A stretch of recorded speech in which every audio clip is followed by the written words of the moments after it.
네, 국제경제부 퇴근해도 될까요? 시작하겠습니다. 오늘도 남승표 선배, 강부인 기자 함께 하셨습니다. 안녕하십니까? 안녕하십니까? 최근에 월가에서 회자된 발언이 좀 하나가 있었는데, 월가의 왕이라고 하죠. JP 모건의 수장이 제이미 다이먼이 한 발언을 했는데, 그것 관련해서 오늘 남 선배가 준비를 좀 해오셨다고요. 지난 10일 미국의 5월 CPI가 상당히 이제 뜨겁게 나왔고 그것 때문에 국내 증시가 굉장히 안 좋습니다. 네. 그리고 달러원 환율이 20원 가까이 오르면서 외환 당국자들 긴급 시장 구두 개입성 발언도 나왔고요. 우리나라만 그런 게 아니라 일본도 난리가 났죠. 지금 달러엔 환율이 135엔을 넘어서면서 거의 98년 이후에 처음이다. 달러엔 환율이 올랐다는 건 그만큼 엔화 가치가 떨어졌다는 얘기인데 지금 일본 같은 경우 이제 보통 수출 중심 국가에서는 이렇게 환율이 오르고 즉 자국 통화 가치가 떨어지면 수출 경쟁력이 이렇게 생겨서 좋다고 보는데 지금 일본 같은 경우는 또 그렇지도 않습니다. 왜냐하면 이 에너지 가격이 워낙 물가에 부담을 주고 있는데 자국 통화 가치가 떨어지다 보니까 지금 오히려 국내 물가 상황만 더 안 좋아지고 그쵸. 수출 효과는 별로 없는 그렇죠. 이런 상황이라서 사실 좀 이제 많이 안 좋죠. 자국 통화가 약해지면 수입 물가가 굉장히 뛰기 때문에 그렇습니다. 상황에서 그리고 이럴 때에 네. 이제 보통 보면 경제 비관론이 이제 스물스물 올라오기 시작해서 그다음 어떤 쇼크가 올 것이다. 또 흔히 하는 얘기로 블랙 스완이 나타난다. 이런 이야기들에 이제 시장이 막 휩쓸리게 되는데요. 공 기자께서 이제 언급하셨던 이 제이미 다이먼이 사실 이달 초에 비슷한 발언을 이제 내놨었습니다. 네. 월가의 왕이라는 표현을 하셨습니다만은 이제 JP 모건 체이스가 미국의 이제 금융기관 중에 시중은행 중에서는 가장 큽니다. 이제 그러다 보니까 경제에 관한 여러 가지 정보들이 아마 굉장히 다양하고 깊이 있게 올라올 것이고 이것을 이제 총괄해서 보고 이제 경영 판단을 내리는 제이미 다이먼이다 보니까 그의 어떤 발언에 있어서 시장 참가자들이 좀 주시하게 되는 부분이 있었던 것 같아요. 네. 근데 이제 다이먼이 이제 뭐라고 그랬냐면 어떤 이제 경제가 굉장히 어려워질 수 있는 것을 이제 대비해야 된다라고 했는데 이거를 허리케인이라고 이제 표현을 했어요. 이제 뭐라고 얘기를 했냐면은 1월 1일에 있었던 얘기인데요. 폭풍으로 몰고 올 구름이 있다고 자기가 얘기한 적이 있는데 이게 허리케인으로 표현을 바꾸겠다라는 말을 했거든요. 네. 그러면서 이제 원인으로 들었던 게 연준의 어떤 공격적인 긴축 그리고 우크라이나 전쟁 이 두 가지를 이제 들었습니다. 이러면서 이제 긴축에 있어서는 연준 긴축에 있어서는 이제 기준금리 인상 외에도 어떤 양적 긴축을 들었어요. 쿼티테이티브 타이트닝 이제 우리가 QT라고 이제 이야기하는 것인데 앞서 이제 공 기자하고 저희가 이야기를 할 때에 연준의 어떤 밸런스 그러니까 대차 대조표가 9조 달러로 이제 지금 역대 최대 규모로 불어나 있는데 이거를 연준이 줄이겠다고 지금 선언을 했지 않습니까? 네. 당장 1월 1일부터 이제 오퍼레이션에 들어가는 것이고 그러면은 이제 앞서 글로벌 금융위기 때에 이제 그 기준 완화 나섰다가 이후에 이제 긴축에 나섰을 때는 기준금리를 올리고 2년 있다가 이제 대차대조표를 축소를 했는데 지금은 기준금리 인상하고 대차대조표 축소가 동시에 이루어지는 사실은 이제 초유의 일이기 때문에 이 부분에 있어서 이제 긴장해야 된다. 이런 이제 다이먼 CEO의 이제 발언이 있었고 네. 특히 이제 그 연준 긴축 때문에 증시도 우울하고 환율도 뛰고 이런 상황이 되니까 사람들이 또 이런 블랙스완을 예고하는 듯한 발언에 더 이제 귀가 쫑긋한 것 같습니다. 그런데 이제 제가 드리고 싶은 이야기는 뭐냐면 어떤 투자 전문가의 이야기가 나오고 나면 그 사람의 어떤 포지션에 관한 언급이 꼭 기사에 나오잖아요. 이 관련한 종목과 관해서 이 사람이 어떤 포트폴리오를 들고 있고 포지션을 늘렸는지 줄였는지에 대한 언급이 있거든요. 이게 뭐냐면 그 미디어가 어떤 시장과 관한 정보를 전할 때에 좀 객관성을 유지하기 위해서 이제 이런 것들을 하는 것인데요. 좀 다이먼 CEO가 했던 이야기들이 어떤 시장에 가져왔던 파장에 비해서 실제로 그러면은 그 저런 허리케인에 대비해서 JP 모건 체이스는 그럼 어떤 준비를 하고 있느냐 하는 부분을 우리가 좀 생각해 볼 필요가 있거든요. 네. 근데 이제 그 부분을 좀 들여다봤을 때에 다이먼 CEO의 이야기하고 실제로 JP 모건 체이스의 어떤 경영진들의 움직임은 좀 다르지 않나. 그래서 이제 제가 좀 얘기를 가져와봤습니다. 예를 들어서 이제 그 JP 모건 체이스가 물론 여러 가지 이제 뭐 증권도 있고 투자은행 파트도 있고 커머셜 은행, 상업은행 파트도 있는데 JP 모건 체이스가 그럼 위기 상황에서는 보통 이 은행 파트에서 어떤 일을 했냐면 은행 제1번의 이제 조치가 뭐냐면 연체 관리에 들어가는 것이거든요. 네. 연체율이라든지 이런 것들에 대비해서 경영진이 내리는 대표적인 조치가 뭐냐면 은행의 경우 대손 충당금을 적립하는 겁니다. 왜냐하면 은행의 입장에서는 이게 대출이라는 것이 하나의 일종의 채권의 성격을 지니고 있는데 이 대출이 상환되지 않을 때를 대비해서 대손 충당금을 적립하는 건데요. 최근에 있었던 가장 큰 위기가 뭡니까? 아무래도 이제 빅스텝, 연준이 빅스텝을 그건 너무 최근이고. 팬데믹이죠. 그렇죠. 네. 2020년 1, 2분기에 JP 모건 체이스가 어떤 행동을 취했냐면요. 무려 104억 달러, 100억 달러에 가까운 돈, 그러니까 10억 달러가 1조 아닙니까? 10조에 가까운 돈을 대손 충당금으로 적립을 했었어요. 이게 이제 제가 작년 7월, 2020년 7월에 이제 처리했던 기사인데요. JP 모건 체이스가 104억 7천만 달러를 대손 충당금으로 설정을 해뒀고, 웰스파고도 95억 달러, 시티그룹도 이익이 73% 줄었는데도 79억 달러를 준비해뒀거든요. 왜? 그만큼 경제적 혼란이 오면 이거 큰 충격이 오고 사람들이 대출을 상환 못할 것이다라고 보고 그만큼 이제 따로, 왜냐하면 이게 대손 충당금을 적립하게 되면 이게 비용으로 잡히기 때문에 굉장히 경영자로서는 어떤 영업 실적으로 평가를 받아야 되는데 이 영업 이익이 줄어들기 때문에 사실 피하고 싶어 합니다, 일반적으로.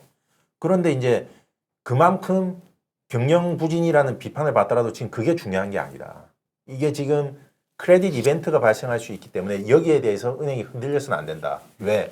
은행이 흔들리게 되면 어떤 일이 벌어질까요? 바로 뱅크런이 일어날 수가 있단 말이죠. 그래서 은행은 항상 최악의 상황에서도 그 고객들에게 신뢰를 잃어서는 안 되기 때문에 이거는 수익이 나느냐 마느냐의 문제가 아니라 고객의 신뢰를 놓치는 순간 은행이 존재할 수 없다는 부분을 알고 있기 때문에 무려 100억 달러에 가까운 돈을 JP 모건 체이스는 팬데믹 초기에 대손 충당금으로 설정을 해뒀습니다.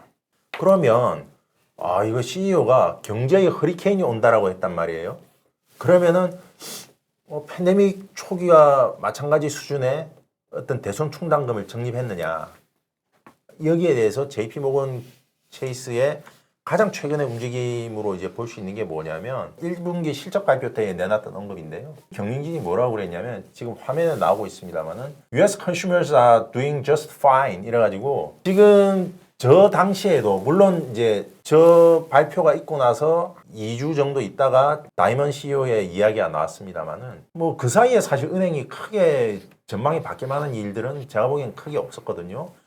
지금 물가가 높게 나오고 연준의 어떤 굉장히 어그레시브한 공격적인 금리 인상이 예상되곤 있지만은 그건 이미 저 당시에도 나왔던 이야기였단 말이에요. 그럼 저 당시에 모건 체이스는 뭐라고 얘기를 했느냐? 2023년까지 신용 손실이 비정상적으로 낮을 것이다. 즉 뭐냐면 연체율이나 이런 것들이 그렇게 심하지 않을 거라고 본 거죠. 그러면서 팬데믹 동안 두툼해졌던 소비자들의 지갑이 금방 마를 것 같지는 않다라고 얘기를 했습니다.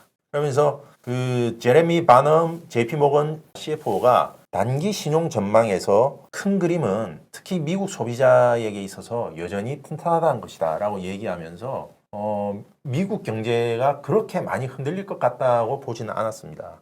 그러면서 월스트리트 저널에서 이제 얘기한 게 뭐냐면 JP 모건이 그렇게 뭐 팬데믹 초기처럼 대손 충당금을 이렇게 쌓는 움직임도 보이지 않았고 그 다음에 그렇게 어떤 뭐라고 해야 됩니까? 어떤 타이트한 연체 관리에 들어간 것 같지도 않다고 이야기를 했거든요. 그러면 예를 들어서 강 기자, 만약에 은행이 어떤 향후 경기 침체가 예상이 된다고 했을 때 신상품을 출시를 할까요? 안 할까요? 당연히 이제 시중에 있는 돈이 많이 빨려 들어간다는 거니까 사실 뭐 팔리지도 않을 상품을 굳이 준비할 필요는 없겠죠. 그렇죠. 네. 그런데 이때의 JP 모건 체이스는 그 실적 전망을 내놓으면서 자사의 그 뭡니까 체크카드 고객하고 신용 고객들을 대상으로 Buy Now Pay Later BNPL 시장이라고 하죠. 후불구매 상품을 선보이겠다고 또 얘기를 했단 말이에요. 그러면은 예를 들어서 경기 침체가 예상되는데 새로운 신용 상품을 내놨다. 이거는 거의 뭐 자살하겠다는 얘기하고 똑같은 얘기인데 미국 경제에 대한 어떤 신뢰가 없다면은 이런 신상품 출시도 안 했을 거란 말이죠. 그리고 이 외에도 또 그 JP 모건에서 내놓는 여러 관련 분야에서 경기 전망을 또 내놓지 않습니까? 이런 걸 보면은 미국의 경기 침체에 있어서 사실은 가장 낙관적인 전망을 제시하는 회사 중에 하나가 JP 모건이란 말이죠. 네, 그래서 사실 처음에 이거 발제하셔가지고 저도 JP 모건 관련해서 좀 알아보니까 이 CEO는 이제 허리케인이 오고 있다라고 진단을 했는데 또 관련해서 JP 모건에서 지난 2020년 3월에 이제 팬데믹 동안에는 주식이 반등할 거고 또 그 전에 시장이 바닥을 보일 거다라고 예측을 한 전략가가 있었는데 이 전략가는 오히려 향후 장세가 또 강세를 보일 거다라고 얘기를 하고 또 주가가 그렇게까지 떨어지는 않을 거다 그러면서 주장을 한 게 있어요. 또 유가가 배럴당 150달러까지 오를 건데 미국 경제가 이거를 견딜 수 있을 만큼 견고하다라고 주장을 한 전략가가 있어서 약간 CEO가 말한 거랑 또 전략가가 말하는 거랑 또 방향이 다른데 하는 생각은 가지고 있었거든요. 예. 그래서 바로 이제 그 전략가가 우리 이제 권 차장께서 기사로 또 처리를 하셨던 바로 그 JP 모건의 마르코 콜라노비치 전략가의 이야기였죠. 그리고 이 사람 같은 경우는 S&P 500이 올 연말에서는 손실분을 거의 다 만회할 거다 이런 전망을 내놓기도 했습니다. 그 리서치 분야하고 지금 CEO가 의견이 좀 다른 건데 리서치 분야 같은 경우에는 금융 상품을 판매해야 되는 세일즈 부서이기 때문에 어느 정도 좀 낙관론 쪽에 바이어스가 됐을 수 있다라고 봤는데 그러면 CEO가 약간 좀 엄살을 떠는 건가? 그래서 왔는데 근데 CEO 밑에 그 경영진들의 어떤 지금 JP모건을 지금 경영하는 그런 상황 말씀해 주신 것들 들어보니 진짜 그렇게 위기 상황에서의 움직임들은 아니다. 왜냐하면 CEO가 어떤 그 정도의 리스크 관리 쪽에 이제 치우쳐서 얘기를 했을 때는 그 경영진들이 같이 움직여줘야 되는데 말씀하셨다시피 그건 또 아닌 것 같아서 그렇죠. 이게 리서치 분야가 유독 이렇게 뭐 긍정적으로 바이어스 됐다라고 볼 수도 좀 없을 것 같고 말씀하셨다시피 조금 좀 이렇게 균형 있게 좀 봐야 되지 않나 이런 생각이 듭니다. 제가 또 이제 한 가지 말씀드리고 싶은 게 그 캐시 트래시라는 말로 현금 쓰레기다라는 네. 자극적인 말로 그 최근에 어떤 증시 투자에 불을 지폈던 분이 계시죠. 레이 달리오라고. 네. 근데 이제 그 이분이 그러고 나서 그 올해 1분기 이제 약세장이 도래했을 때 추가로 더 붙였죠. 주식은 더 쓰레기라고.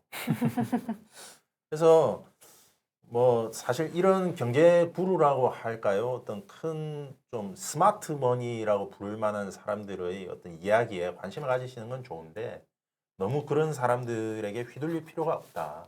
결국 그들도 역시 우리보다 어떤 지표를 조금 더 빨리 받아볼 수 있고 좀 더 심화한 어떤 분석을 먼저 접할 수는 있지만 결과적으로 조금 시간이 지나 보면 그들이나 우리나 그렇게 큰 차이가 나는 것 같지는 않습니다. 뭐 스마트머니들이 그렇게 똑똑했다면 2008년에 리만 브로더스가 왜 망했으며 AIG는 왜 망했겠습니까?